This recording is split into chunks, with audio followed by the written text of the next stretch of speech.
morning, Duff here, out on the V11. It's probably about 9 a.m. Friday morning. We got a lot to do. We need to make sure that we got sound. Bang. Bang, bang. We do. We have sound. Good. I got a lot to do. We're doing the DD ride right now. Heading out in DD. And let's start that. Got my GPS on to monitor my speed. So this is going to be a little different. I'm going to try to do the DD run and the range test today. My body is not looking forward to that, but that's what I'm hoping to do. With the DD ride, I'm just going to ride, probably mid-20s. I'm not going to be watching my speed that closely, but I want to see if I can do the full 20 miles there and back, or 21, 22, depending on what path I take, without worrying about speed at all, because my typical riding speed has kind of creeped up over time to mid-20s. So we'll see how it feels doing that. We'll get some video of some slow motion curb jumps, see how the suspension reacts in a environment that is more typical to what I usually deal with here. So that's the plan. Okay, so this is about 23 miles an hour. Feels very, very steady at this speed, no issue. It's confidence inducing. All right, let's just get up to 25 and see what that feels like. Okay, that's 25 and a half. Yeah, still feels good. All right, we're gonna get some of these drops out of the way right here. There's a decent sized curb, so I'll do a couple drops off here so you can see the suspension. Just a reminder, we're at 150 psi or thereabouts.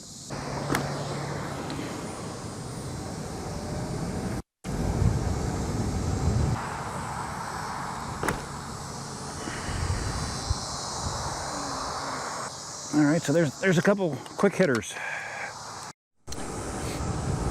Oh, so anyways, if you guys saw the nighttime riding video I did last night, I mentioned that I was worried about being able to do a range test because I hadn't been able to get a version of the app that actually connected to the V11. I finally figured it out last night. They were sending me a version that they said, hey, this connects to the V11. And I would install it, and like I described last night, as soon as I tried to run it, it would just crash, crash, crash. Well, what I realized is what I had to do was I had to install the current production V11 app first, and then install this new version on top of it. You can't just install the new version. You have to have the old version first, and then you can put the new version on top of it. So did that. Now I can connect. Now I can modify parameters. Now I can see battery level. So we should be good to go. This is what 25 miles an hour looks like on the V11.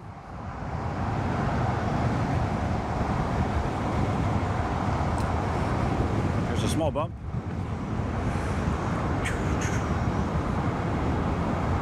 Yeah, feels good. Feels good at speed.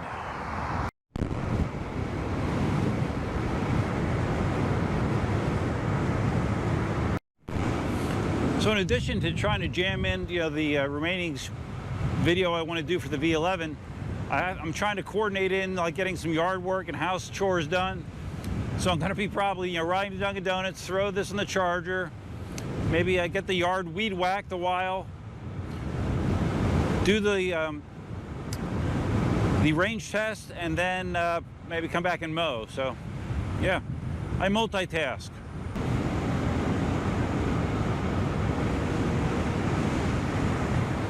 It's going to be interesting to see how long the V11 will allow me to go, 25 miles an hour. That was always a knock on the V10 series, and Inmotion in general, is there, in some people's opinion, overly aggressive throttling of speed. Now, one thing I didn't mention when I showed that graphic of changes that Inmotion is doing with the production wheel, they actually have raised the top speed limit on the wheel to 55 kilometers an hour. Again, setting it apart from the S18, which has the top speed of 50 kilometers an hour. Now that top speed of 55 supposedly is only going to be usable over the first 20% of the battery pack to, again, you know, give you a wide safety margin. But that's awesome, man. First time Inmotion has ever had a wheel that allows you to go that fast. So another great thing. And it already feels sweltering hot here at 9 a.m. I can only imagine what it's going to feel like when I do the range test. Can hardly wait. All right, we're off of Mockley Road onto the bike path that starts at Heritage Bay. Oof, man, I'm gonna have to really load up on Advil or something, guys, to get that range test done. My knee is just throbbing, throbbing, throbbing. So as you can see, the V10 is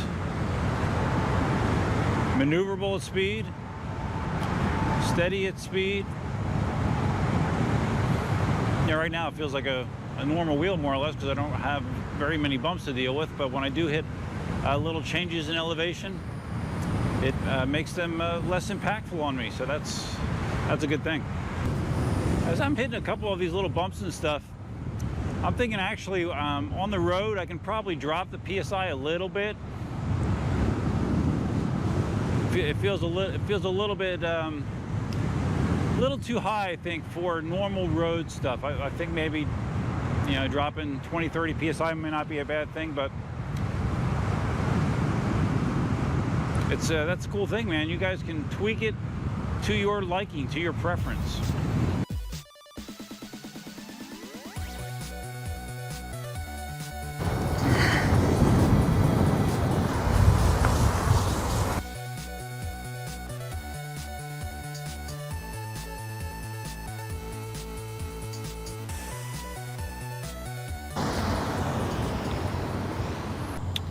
All right, we're going to cut across this little kind of beat up road here.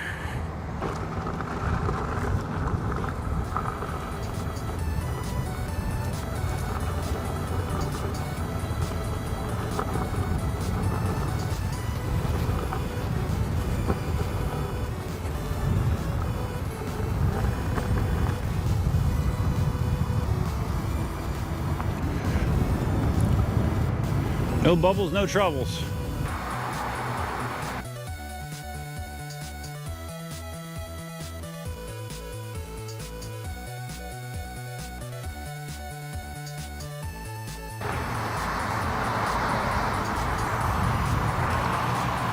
This road is not in good shape.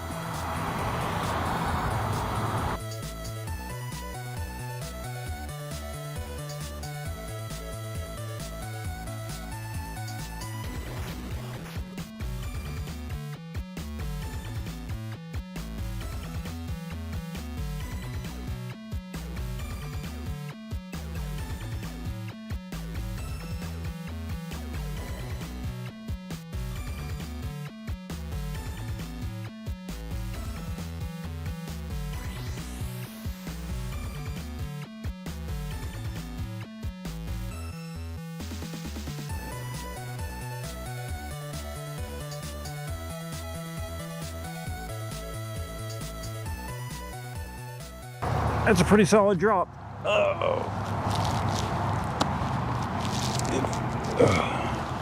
It's probably a foot, maybe.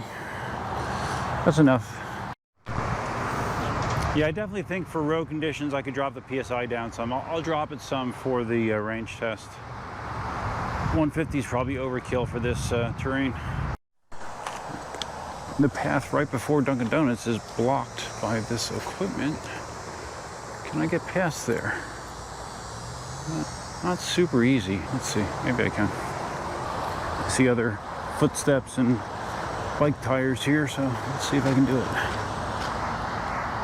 I can probably slide through right here. I think we'll hoof it from here. Huh, I don't know, it says American augers. I don't know if they're drilling to lay pipe or sewer lines or water lines, I don't know. Not sure what this deal is. Okay, so that was an 11.28 mile ride, and this is saying that the battery is at 70% after the first leg of the ride. So go get some coffee and we'll reverse. Not the smartest thing to do while holding a cup of coffee. No one ever accused me of being smart. All right, got my coffee. We're rolling. Need to keep rolling because it's so freaking hot, man. So 70% battery after 11.28 miles. Doesn't blow me away. But again, I was not monitoring my speed whatsoever. I was doing 25 miles an hour plus the majority of that trip, and nothing will knock down your range more than high speed. So got to keep that in mind. It's weird that the battery level read an exact 70%. I'm hoping that the Inmotion has the ability to show a more precise battery level, that it doesn't like round it off to tens, you know, like Gotway does. Like KingSong, you know, goes down to the percent, you can round it off. So hopefully Inmotion allows you to do that too. We'll see. Another thing to keep in mind, I'm not sure if this is a 1420 watt-hour pack, which is what was originally announced, or the 1500 watt-hour pack that's going to be coming with production. And also the other change is they're switching to LG cells, which I guess are seen as superior for the production model as well. So we'll see what kind of numbers we come up with here, but have to keep in mind that there are going to be some variables, improvements actually in the production wheel that's going to make things only better from here. With coffee.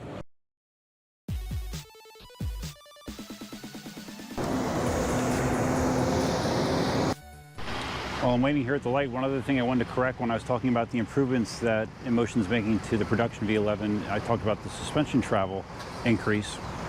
It's not increasing by 30 centimeters, it's increasing by 15 centimeters. From 70 centimeters of travel, suspension travel, up to 85. So still a nice little improvement, man. What, 15%? I'll take it. It's funny, I was cruising along here, and all of a sudden I start hearing this beep, beep, beep, beep. I'm looking out the wheel, I'm like, shit, what's going on? I'm not going that fast. What the hell? And I was passing a construction site, and it was a dump truck backing up. So just do a little sidewalk action. Just a little. So you can see the on and off ramp behavior. Not so at all. Yeah. Just kind of eased me through that transition. Pretty much pain-free. My feet are holding up pretty good so far. Been trying to move my foot position a little bit more forward. Multiple people have mentioned that it seems like when I ride, I have my heel hanging off the back of the pedal, which is a recipe for foot pain. So I've been trying to slide them up a little further. It feels a little bit weird, but I think I can get used to it. I did a similar perspective shot with the S18, so might as well do it with a V11. Which do you think looks cooler? I've been maintaining the same 25 mile an hour speed, and let's see, I'm about 4 miles from home. So yeah, so far I've not gotten a single complaint about my speed. So one of the benefit really with a suspension wheel is if I wanted to, I could ride the sidewalk, which obviously is safer than being on the bike lane with nothing between you and traffic. The main reason that I didn't ride the sidewalk with my normal wheels is because it's a pain in the ass. It's bumpy, getting on and off the ramps to the sidewalk. You got to slow down, can't go as fast. There's hardly any speed penalty riding the sidewalk on a suspension wheel like this. It's not a problem at all, so I might have to reconsider my strategy on this ride. It is very convenient having the battery indicator. Yeah. I'm not stopping out for air. That's all right. I'll see. Okay, at this point I am a little over a mile away from home, still tracking 25 miles an hour, and if you can see, we're just about ready to cross the 20-mile ride distance. I didn't have the camera rolling, but as I stopped at the second to last traffic light, some lady, an older lady with her little dog, pulled up next to me in the SUV and she says, "Excuse me?" I'm like, "Yes?" "I'm not stalking you or anything, but I just want to know what that thing is. It's the coolest thing I ever saw." I'm like, "It's called an electric unicycle, ma'am. You should look it up. A lot of fun." "Oh my God, do you deliver things on that?" Said, "No, I just ride around all over the place." Light turned green. Said, "Have a nice day." Have a nice day. And that was that. Okay, here we go. We've made it. Did not receive any speed limiting whatsoever, maintaining at least 25 miles an hour for almost that entire ride. So yeah, this will fulfill my needs as far as speed goes for sure. Here, let's do the bump in the curb. Okay, nice.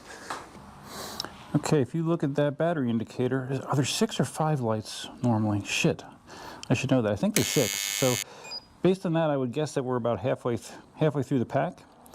But let's fire up the app and look. Okay, according to my GPS watch, that was 21.65 miles. So that should be pretty accurate. Get into the Inmotion app, see what it says. Hello. It says 50% battery.